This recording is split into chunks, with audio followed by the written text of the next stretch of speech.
Presiden Rusia Vladimir Putin kini di ujung tanduk. Ini terkait dengan perangnya melawan sesama negara mantan Uni Soviet Ukraina yang telah terjadi sejak 2022 silam. Beberapa tanda kekalahan bahkan terlihat pada Selasa 13 Agustus di mana Moskow kelimpungan melawan Kiev yang mulai menyerang masuk ke wilayah Rusia Kursk sejak 1 pekan lalu. Pejabat keamanan Ukraina mengatakan tujuan penyerbuan adalah untuk mengacaukan Rusia dan menyerang pasukan Putin dengan serangan ringan dan cepat. Masih belum jelas seberapa berkelanjutan operasi tersebut, apakah dalam jangka menengah atau panjang. Mengutip The Guardian, para blogger militer Rusia mengatakan pertempuran sudah terjadi sedalam puluhan kilometer di wilayah tersebut. Mengutip dari AFP, Ukraina sudah merebut 2 lusin pemukiman di area tersebut. Beberapa lusin tentara Rusia termasuk pejuang dari Chechnya juga diduga ditangkap di Kursk oleh pasukan Ukraina. Di sisi lain, dalam pernyataan terbaru pada Senin waktu setempat, Putin menegaskan bahwa Rusia perlu mengusir pasukan Ukraina dari wilayahnya. Putin pun menyebut Kiev menggunakan serangan lintas batas untuk meningkatkan posisi negosiasinya.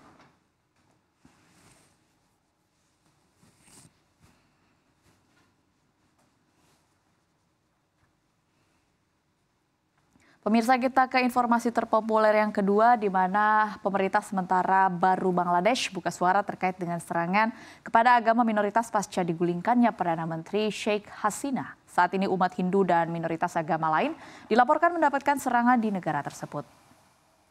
Sejak pengunduran diri Hasina yang tiba-tiba dan pelariannya ke luar negeri pada hari Senin mengakhiri 15 tahun kekuasaannya, telah terjadi banyak laporan tentang serangan terhadap rumah tangga, kuil, dan bisnis umat Hindu.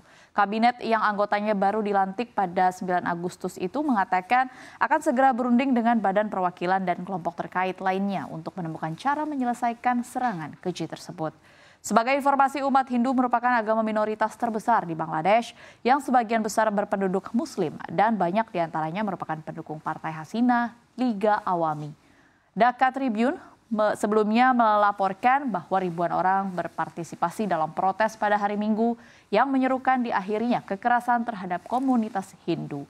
Para pengunjuk rasa menolak penghancuran rumah, perambahan tanah kuil, pembakaran, penjarahan, dan bentuk-bentuk kekerasan lainnya.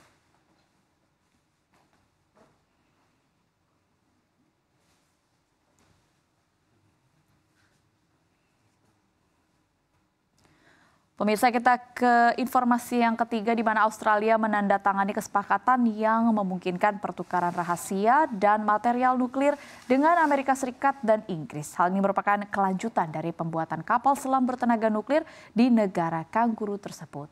Kesepakatan pembuatan kapal selam nuklir sendiri merupakan bagian dari perjanjian keamanan tripartit ketiga negara melalui AUKUS yang disepakati sejak 2021. AUKUS sebelumnya diyakini menjadi cara Barat menangani semakin masifnya militer China di Asia Pasifik.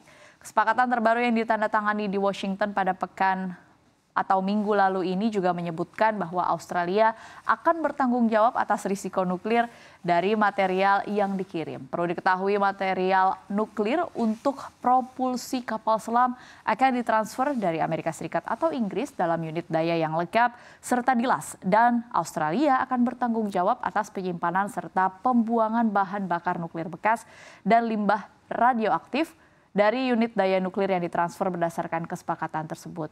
China sendiri telah menyebut AUKUS berisiko memprovokasi perpecahan dan meningkatkan risiko perang nuklir di kawasan Pasifik Selatan. Menteri Luar Negeri Wang Yi mengecam perjanjian pertahanan tersebut pada April lalu. Wang memperingatkan perjanjian AUKUS bertentangan dengan perjanjian Pasifik Selatan yang melarang senjata nuklir di wilayah tersebut.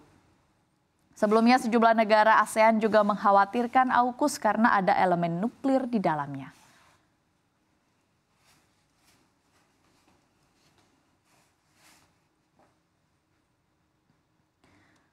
Ya pemirsa, kita ke informasi terpopuler yang terakhir dari dalam negeri, di mana 2 megatrust yang sudah lama melepaskan energi besarnya berpotensi membawa gempa di Indonesia. Hal ini disampaikan oleh Badan Meteorologi, Klimatologi, dan Geofisika atau BMKG. Sebelumnya, gempa besar megatrust Nankai di Jepang Selatan pada 8 Agustus lalu ternyata sudah diprediksi oleh BMKG. Hal ini disampaikan oleh Kepala Pusat Gempa Bumi dan Tsunami BMKG Daryono. Sebagai informasi, sumber gempa megatrust Nankai terletak di sebelah timur lepas pantai Pulau Honshu, Shikoku, dan Kinki di Jepang Selatan. Megatrust Nankai adalah salah satu zona seismic gap atau zona sumber gempa potensial, tetapi belum terjadi gempa besar dalam masa puluhan hingga ratusan tahun terakhir. Saat ini zona tersebut diduga sedang mengalami proses akumulasi medan tegangan atau stres kerak bumi. Daryodo mengatakan kekhawatiran ilmuwan Jepang terhadap Megatrust Nankai saat ini sama persis yang dirasakan dan dialami oleh ilmuwan Indonesia, khususnya terhadap seismic gap Megatrust Selat Sunda dan Megatrust Mentawai Suberut. Namun demikian, masyarakat di Indonesia tidak perlu khawatir karena apa yang terjadi di Jepang dapat dipantau secara real time oleh BMKG.